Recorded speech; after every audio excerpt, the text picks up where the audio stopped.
All right, y'all, welcome back. It's good to be back. I'm here with my brother. It's another episode of Shine a Light Sunday, where we just touch base with people in the community, whether that be artists, entrepreneurs, singers, dancers, you in the streets protesting, whatever your artistry is.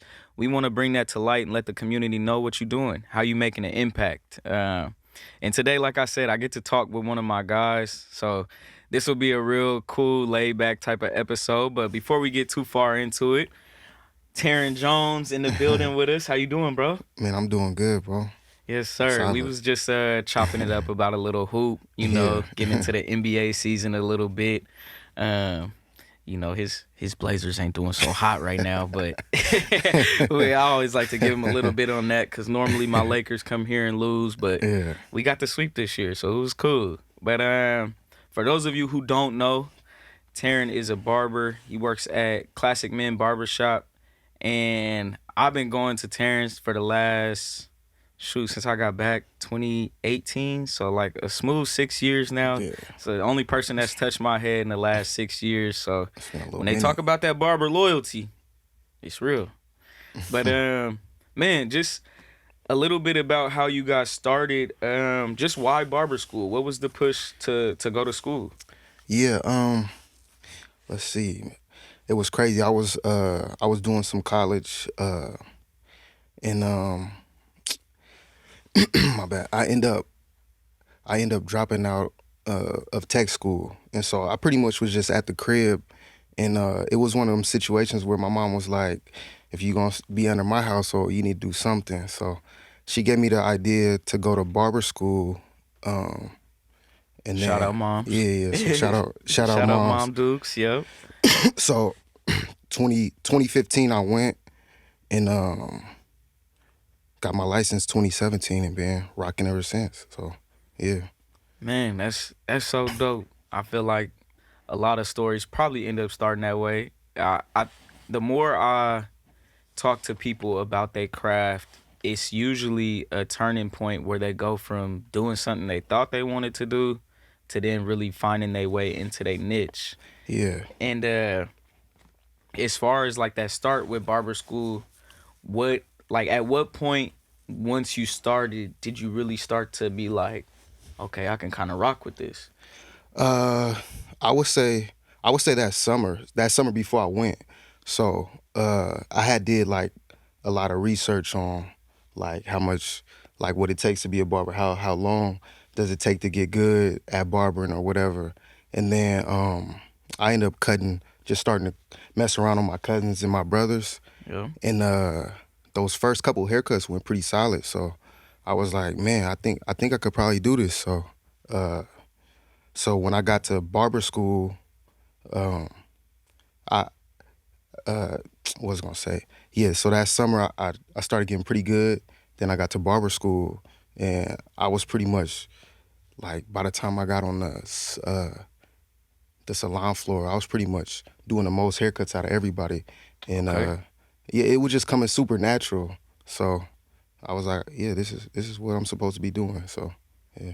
Would you say that there was any like artistic background? Like, did you come up drawing or anything like that? Yeah, so yeah, that's what I was gonna say. So it's crazy because pretty much like my family, like everybody has kind of like an artistic uh like background or whatever. So growing up, it was everybody was either singing or doing hair or drawing. Like my grandma is a dope artist.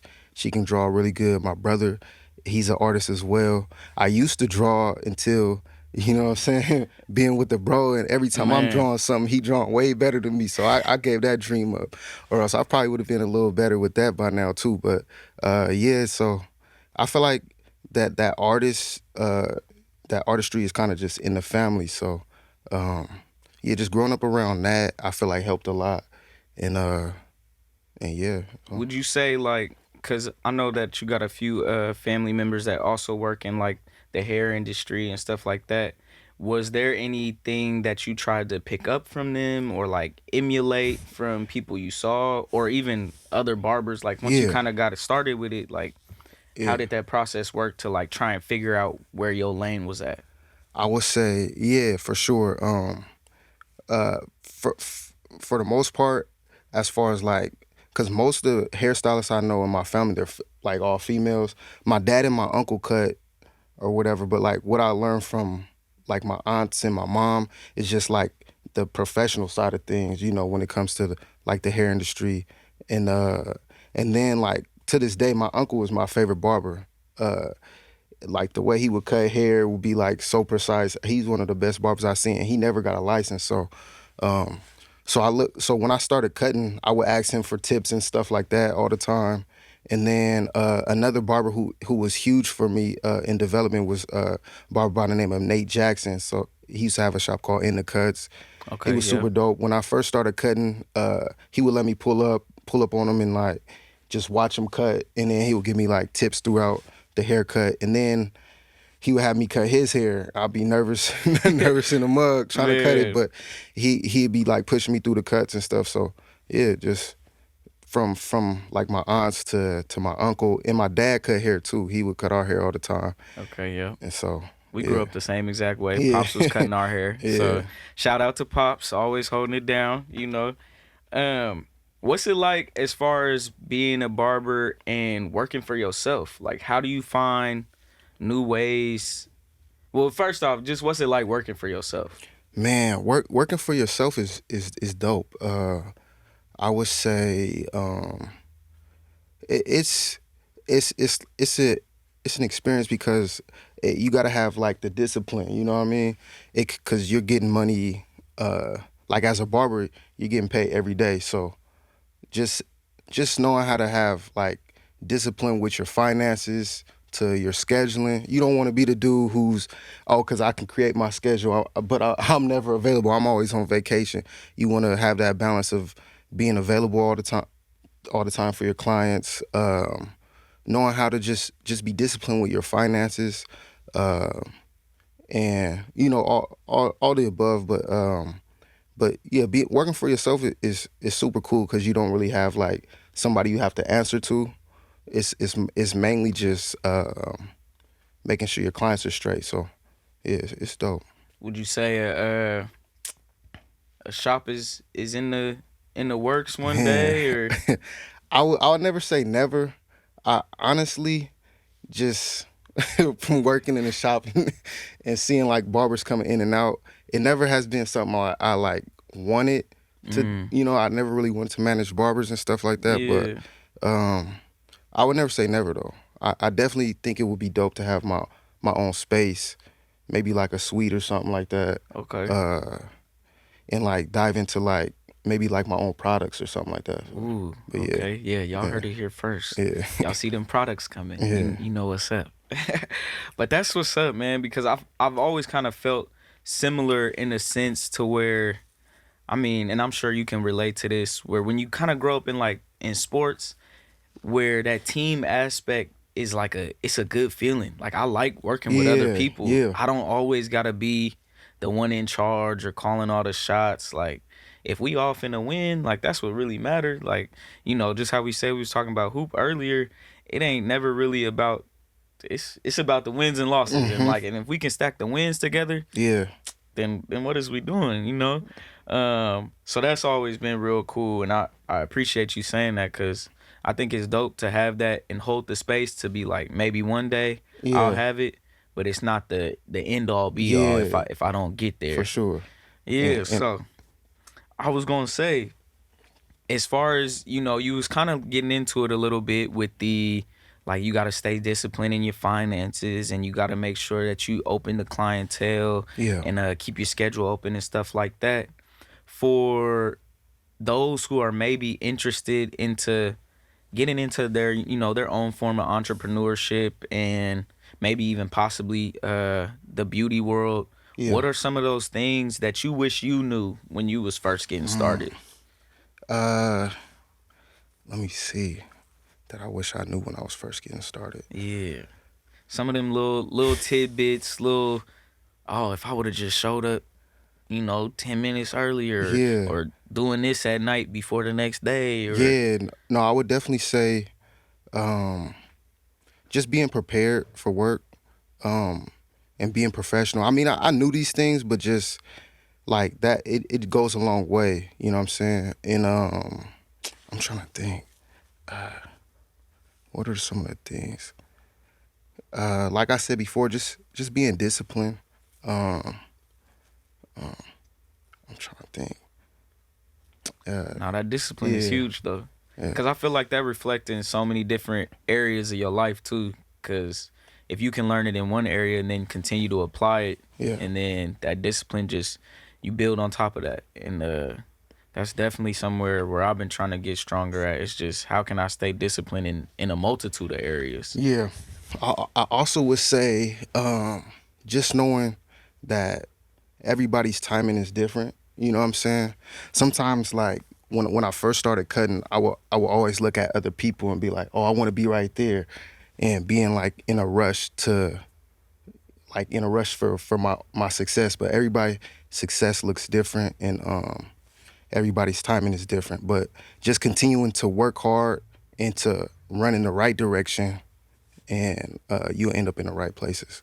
So yeah, Bars. Continue to work hard in the right direction, and you'll end up in the right places. yeah, Focusing on the process versus the yeah, end goal. yeah, for sure.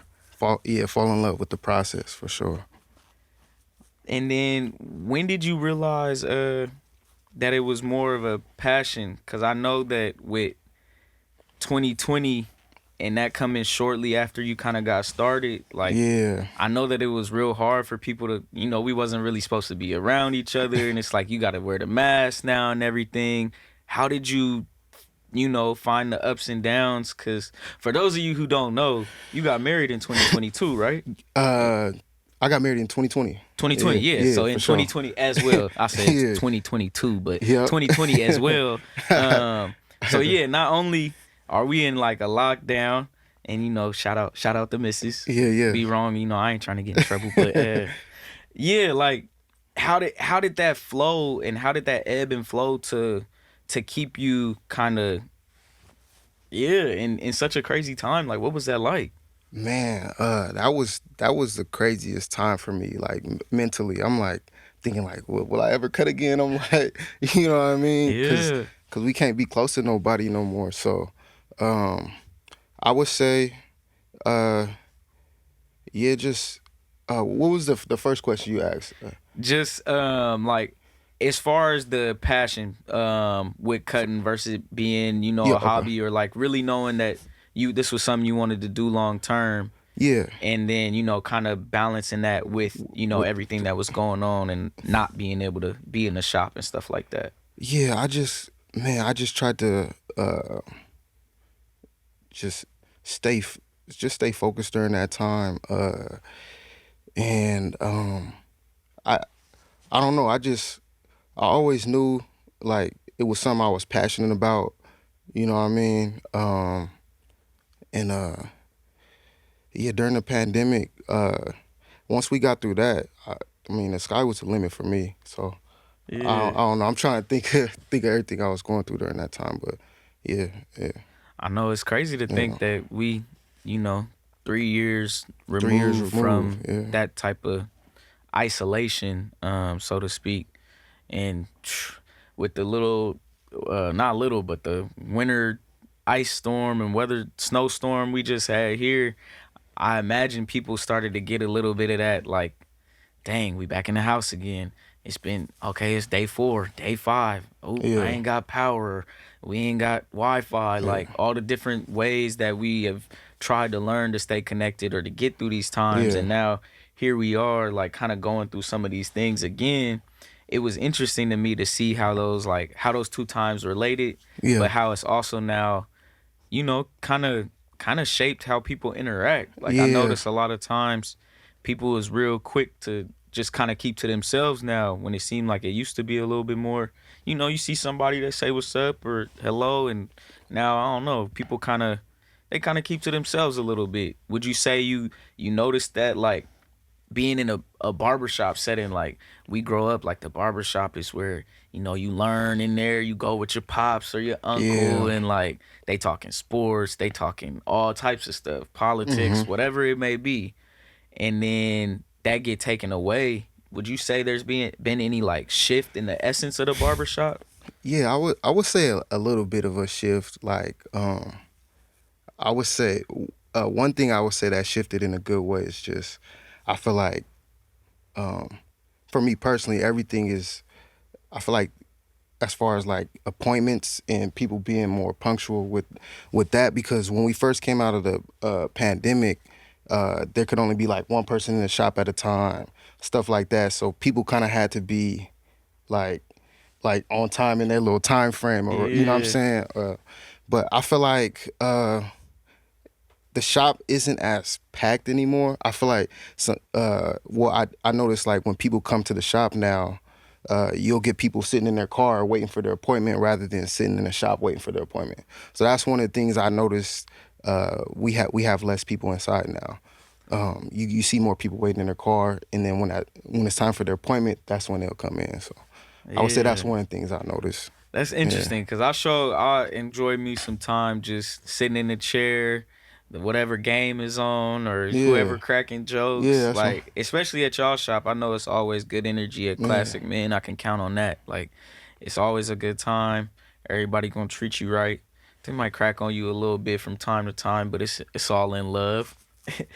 But speaking of which, would there are there any like celebrities on your radar that you wanna cut or like mm. anything that would make you feel like, oh yeah, I'm I'm him. Like yeah. Uh, as far as celebrities on my radar that I would want to cut, probably just I probably want to only celebrities probably Kendrick Lamar. That's my favorite rapper. I okay, just like just from what he talks about from the outside looking in, he seems like a super chill person. So I'll be yeah, curious to cut his hair and have a conversation with him and see where that would go. So I think that would be a dope experience. As far as s- uh like a cutting experience that would make me feel like I'm him is probably cutting at like NBA All Star or Super Bowl or something like that. yeah. Cutting up some of the players before the games. I think that would be a dope experience. Yeah, That yeah. would be crazy. Look, when you go, I'm gonna be right there So in the back. Like, yeah, for what's sure. up? So if For so real. if you know anybody that work with them, tell them hit me up, man. Look, when I feel like I done seen plenty enough players that don't come correct to where Right. the opportunity is there. Cause Yeah. it's like, come on, bro. Like, and granted, it might just be they trying to put their homeboys on or somebody from back home. That's they close with. But I'm like, at this point, if this is what you're doing, you got to be presentable. Like, let's get it right, Yeah, for real. man. Let's get it For right. real. Um, but one thing I've been meaning to ask you, and I haven't been able to ask you in like our personal life, but what's how has becoming a father changed your approach to like barbering and just like how has becoming a father just kind of changed your approach in general? Yeah. Yeah, it's that becoming a father's been a great experience. It's definitely changed my life for sure. I feel like it's made me be, it's forced me to become more mature, um, uh, and just to be a better man to my wife. You know what I mean? Uh, and just to work harder. So I don't know. I feel like it just naturally happens. So Yeah, you kind of. Well, yeah. I mean, I ain't gonna say yeah because I don't know, but I would imagine it's something inside of us that we're kind of born with. But Yeah, once you get to that point, it's yeah, like, oh, this is what I need to tap into. yeah, This is yeah, that space that I need to operate yeah, in, or for this is sure. what I was seeing my dad do. Now this makes sense. Like, Yeah, oh, okay. yeah. No, it's crazy. It definitely makes you relive some of the moments. Like you might hear yourself sounding like your pops or your mom. Like, dang, this she used to talk to me like this when I was young. So I swear I wasn't gonna say that when I had I kids. know, right? Man, I say that all the time. Or I remember Yeah, saying that as a kid, being like, man, when I get kids, I definitely ain't doing this. I definitely not saying that. I feel like it's made me more emotional too, especially having a daughter. Yeah, Like she'll do some. I don't know.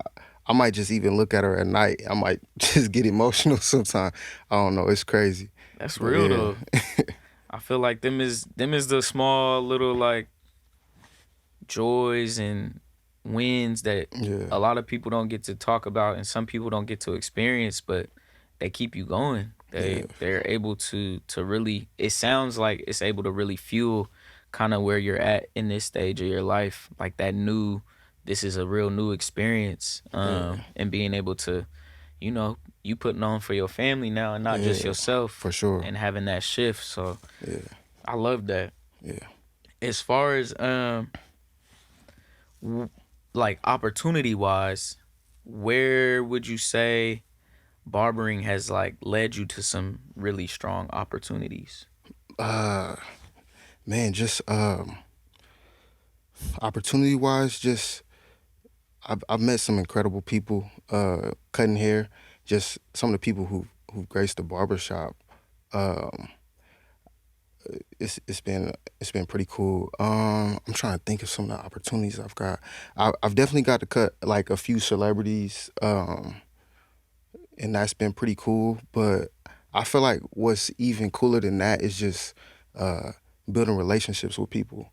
And some of the clients you would never think have access to different doors, like that Mm, you know what I mean, that you meet. yeah, Like sometimes people be so caught up in like or like barbers get caught up in wanting to cut like celebrities or NBA players, but they're they're people who you meet who hold like way more weight or like could put you in doors that you would never think and could just give you so much wisdom and game and yeah I think that's been pretty man, that's yeah dope. so What would you say is like one of the better feelings as a barber?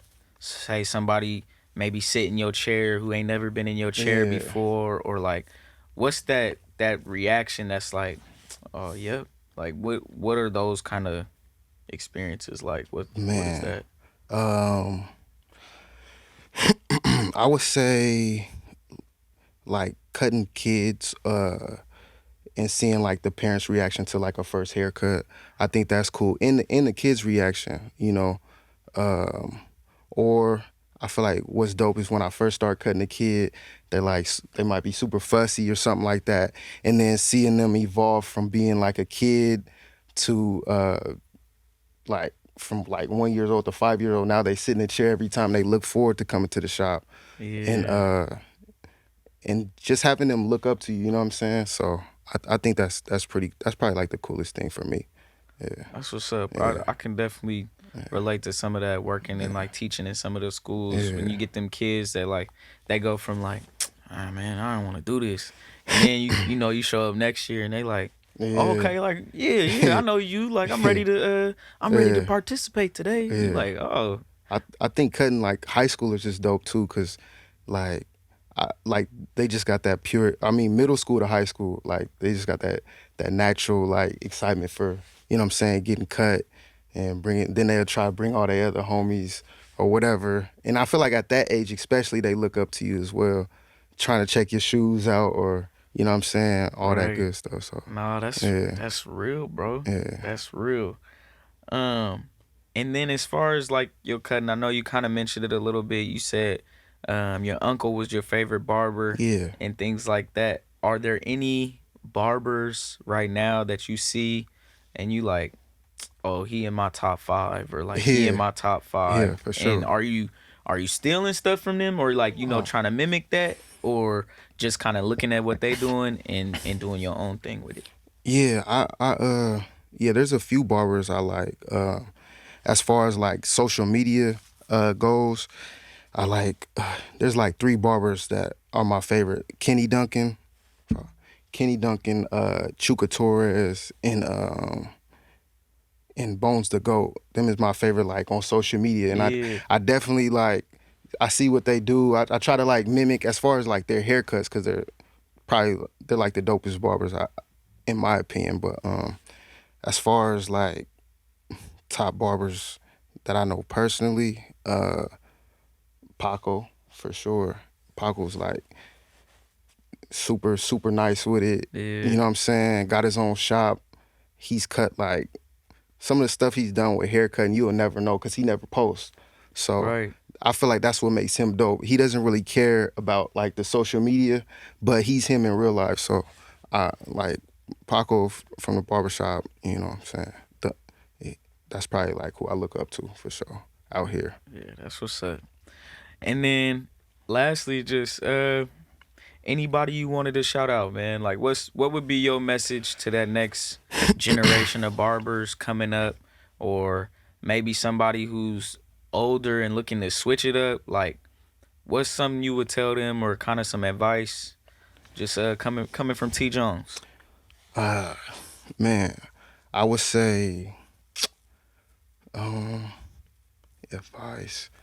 Um, I feel like one of my goals when I first started cutting, one of the things I wanted to do is like just show that barbering is something that is just as dope as being a doctor. You know what I'm saying? So like when kids are in high school and they thinking like, what can I do when I finish school? I want them to look at a barber as something like that they they want to strive to be. So that was one of my goals as far as like shifting culture in the barber industry and just showing people that this is something that is just as dope as like any other career. So I would say for like people coming like young barbers coming up, I had wrote it down.